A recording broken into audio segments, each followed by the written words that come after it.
thanks to the supporters of channel member Curtis Rothwell. Today is all about setting the rest of the season up for greatness. We want to get ourselves firmly in pole position in the Premier League and book ourselves a spot in the Conference League final. We want double trophies in the next episode. And step one of that is beating Liverpool to further cement our spot in control of the Premier League. Poor old Aston Villa. I do feel bad for them. They've been nowhere near winning the title at any point during the series.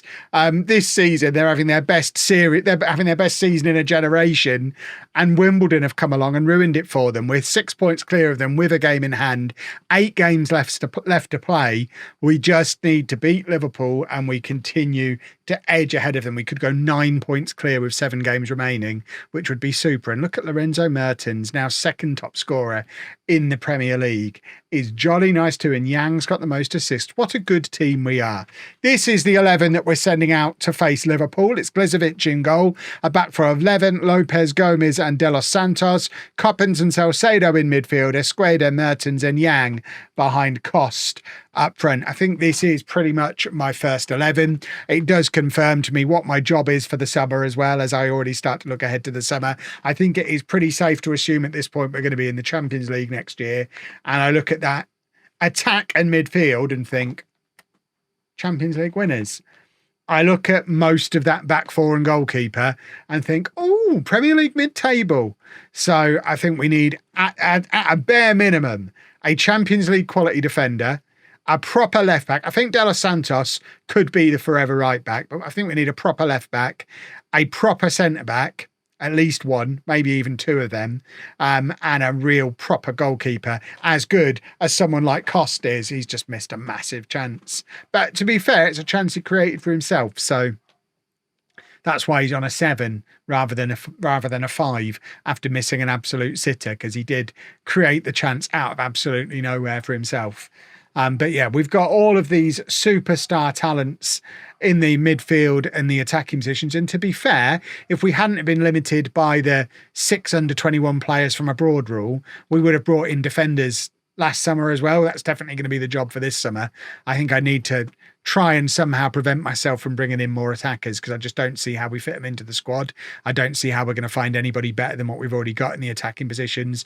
We've already got someone like Enrique, who's out on loan at Monaco, who could be either the left back or the centre back when he comes back, as long as he's getting game time there. He is someone I expect to be a key player for us long term, which is why I query whether we need 1 or 2 centre backs. But I don't think Lopez is long term. Gomez definitely isn't long term. That is an extraordinarily violent tackle. Esqueda is going to be lucky to ever walk again off the back of that. This has got to be a red card. And hopefully this is a Liverpool bottle job in full flow. They're down to 10 men halfway through the first half. They've not had a shot yet. And now we just need to capitalise on this situation. Esqueda apparently is fine. Can we capitalise on the fact that Liverpool, other than being violent, haven't really turned up? They've still not had a shot. They are having slightly more of the possession, but that's what we let teams do to us. We let them have the ball, but in non-threatening areas. What we'd quite like to do is get the ball to some of our threatening players, and you can see they are the 2 best players on the pitch, as usual. Get the ball to one or both of those and let them make something happen. There is Mertens playing it all the way back to Lopez, and now Gomez plays it across to Yang, who's got loads of space because Liverpool have gone narrow after the red card. But Yang dawdles on the ball a little bit too long and ends up giving it away. But Gomez coming across to cover. Lovely work from him. And now we get it back to Mertens, who once again plays a very dangerous ball back. But I mean, he's just always playing the creative pass, linking up beautifully with Cost up front as well. Unfortunately, not able to keep his shot down, but get the ball to these boys and they do make things happen. We still have, neither team have had a shot on target. What a pathetic TV match on a Sunday afternoon this is. Right. Yang is tired, so we can bring on Herrera. Esqueda is broken. We can bring on Girelli, who's another Belgian, by the way. De Los Santos is going to come off for Rincon. And I think we're going to put Herrera up front and move Cost a little bit deeper. Herrera is the most natural finisher that we've got. So I think Cost is a natural winger. Herrera's not. and get Herrera into his best position, Cost into a position he's also very good at, along with being a very good striker, and hope that between the two of them, they can conjure something up. Now everyone else is shattered. Salcedo can come off for Mialescu. That's an easy one. Mertens is going to come off for Basinger. That's less of an easy decision. But Mertens is shattered and we don't want to break him. We need somebody to do something. Not really even getting a shot away against a team that have been down to 10 men for most of the game. And I realise they've just shut up shop and are showing no attacking intent at all. But we're supposed to be Premier League title, Champions League contenders, and we're playing sloppy passes like that one. We're good at winning the ball back, but then we're not really doing anything with it when we get it. Basinger, club captain, plays it into Herrera. He only needed one chance. Herrera scores. 17 for the season for him. Don't be giving that as offside, ref. We need that goal. Come on. That's why you put Ramiro Herrera up front, who I think has gone a little under the radar this year because we don't usually use him in the big games. He's very much the guy who gets rotated in across the front three when we need to rest somebody. And we need to rest them quite a lot because they're young. And to be second top scorer in those circumstances shows just how good he is. And I think it's the ideal role for him to do as well. I don't know how long he'll want to do it long term, but we know what his injury record is like. So not having the pressure of having to play every week actually suits him down to the ground. He comes on for his 20-minute, half-hour cameos or stat padding games against the whipping boys and scores loads of goals. And he's just a little bit of a super sub cult hero. He's our Ole Gunnar Solskjaer. And any big successful team needs a guy like that you can bring on, who's happy to not start, but you can bring on, you know, he's good for a goal. And he might have just won us the league there because we're 9 points clear with 7 games to go. And the focus now is on getting us into the Conference League final. I don't know if that'll happen before we win the Premier League, but either way, that was a positive. Well, we're making all this a little bit harder for ourselves than we need to, dropping points all over the place, including a defeat against Southampton. The Premier League table, we still haven't won the league, but we have qualified for the Champions League for the first time in our history, which of course was really the only priority for this season. With 2 games to go, we're 4 points clear of Arsenal. We should win the league in tomorrow's episode, and fingers crossed it'll be a double trophy because we'd quite like to be playing in the Conference League final as well. We're 5-1 up from the first leg against Lorient. We're going to show you the second leg now. We're also making a start on some summer transfers because having now qualified for the Champions League, we've got our transfer budget for next season and also an increased wage budget. And we are making a start on some defenders already. Meaty Asghari is a right back who was wanted by Arsenal, Man City, Newcastle, Porto. We're just waiting for his work permit to come through for him to join us as a new right back. And then we've also got Ernesto Lira, who is a Mexican centre back, who hopefully will also be joining us in the very near future.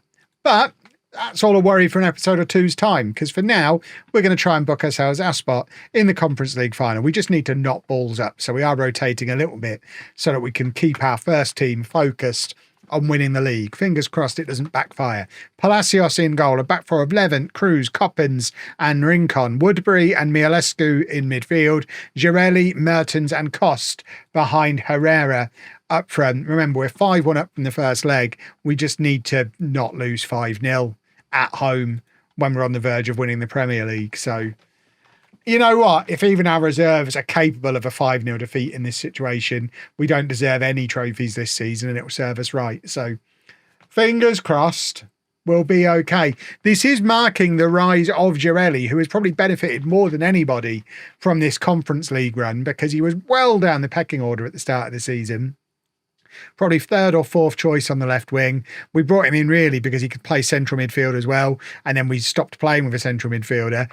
But he has kind of forced his way in on this Conference League run into the team and is now wanted for Paris Saint-Germain and is apparently worth £40 million. So he's another one of our Belgian youngsters. We either continue to improve him and benefit that way, or we sell him for mega money. So we can maybe buy more superstars like Mertens, who's just got his 24th goal of the season from attacking midfield. I mean, if he doesn't win every Young Player of the Year award in the world, I don't understand. He should win like Asian Young Player of the Year just because he can spell Asia. That should be the only criteria. He's that good. Just let him have everything. 1-0 up on the night, 6-1 on aggregate. We probably shouldn't even be playing Mertens because we don't need him to be in the team for a game like this. But Lukic, our backup attacking midfielder, isn't registered for the Conference League squad because we had to get Basinger in to stop him getting a grumpy on. And we still don't have the spots. We have got a couple of youngsters who will hopefully start to move towards becoming homegrown at club. Jamarillo, is that his name? The left back. He can play anyway. He's not in the squad. But he was only 18 when he signed, and he's obviously still got to do 2 more years before he can be registered as a homegrown at club player. But I don't expect to be winning the Champions League next season. I am expecting to win the Conference League this year, and I'm expecting to win the Premier League based on the position we've got ourselves in. But I think a team the size of Wimbledon winning the Champions League first time of asking is a tall order, especially with the defence that we've got. We can get away with having Mertens carry us to a Premier League title. I don't think he carries us to a Champions League win. Just because in knockout football, having a dodgy defence really can be problematic. Whereas over the course of a league season, him just being as good as he is, we've just scored so many goals. We have had the odd defeat, like you saw, we had the defeat against Southampton. Stuff like that obviously ends a Champions League run dead. Whereas in the league, because we win so many of our other games and score so many goals, we do get away with the odd moment of defensive madness. So basically, we're not going to win the Champions League until we can sign a proper goalkeeper and some decent defenders, or at least develop the defenders we've got into Champions League quality. They're still considered 2-star players by my assistant manager, Mialescu, showing why he's an £80 million signing. What a pass for Herrera. And Herrera really should be doing a little bit better. That should be 2-0. But it was a really, really good pass. Mialescu as well.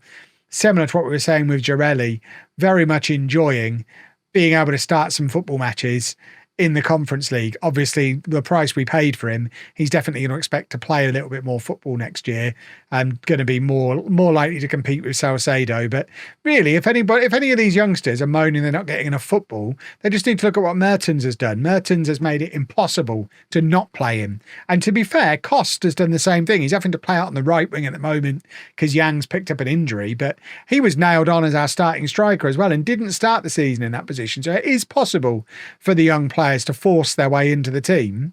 They just have to be 2 of the best players of their generation, like those 2 are. I don't think that's too much to ask. We have conceded a goal. Palacios. We've got a £16 million future fee, optional future fee as part of his loan. I think situations like that confirm that we're probably not going to make that loan permanent. I don't think Glisovic is the Champions League winning goalkeeper either. I still think we probably need a big boy goalkeeper, and sooner or later we are just going to have to spend like 70 million on a goalkeeper and suck it up. But in the meantime, we make do with what we have. Poor old Kasongo, Premier League Golden Boot winner last year, not even got to double figures this year because he's now so far down the pecking order, but we keep him around because he's homegrown at club. He gets to come on for 20 minutes here in a semi-final that's already won. Unless, of course, we're capable of ballsing it up. We can balls anything up. We've got those kind of skills. Kasongo just needs to hurry up and learn to play left wing. Girelli only got in because Kasongo couldn't play there yet, or else Kasongo would have been out there. So it's his own fault. Look at this from Kost, such a strong direct runner. And now Mertens back to Mialescu. And there's so much quality throughout this team now. And Esqueda is in. And the thing about this central midfield partnership as well, Mialescu and Woodbury are both 6'4". So we are building a team of fast, physical, giant, meaty boys. We're full. We've gone full Wimbledon. But Wimbledon with a Champions League winning edge is what we're going for here. And we've got ourselves, is this a free kick or a corner? I think it's a free kick. From a very dangerous position. We should line up for it as if it was a corner. Esqueda plays it across, looking at the far post, where Coppens was one of many meaty boys lurking, but not able to make a proper contact. Right, Mertens has picked up a knock. This is a disaster. We've left him on too long. Basinger is going to come on for him. We're going to take off Kost as well. Yang is just on his way back from injury, so I think this is his first game in like a month. Yang can come on the right-hand side. We don't want to risk those two boys any more than we already have, and the damage might have been done with Mertens.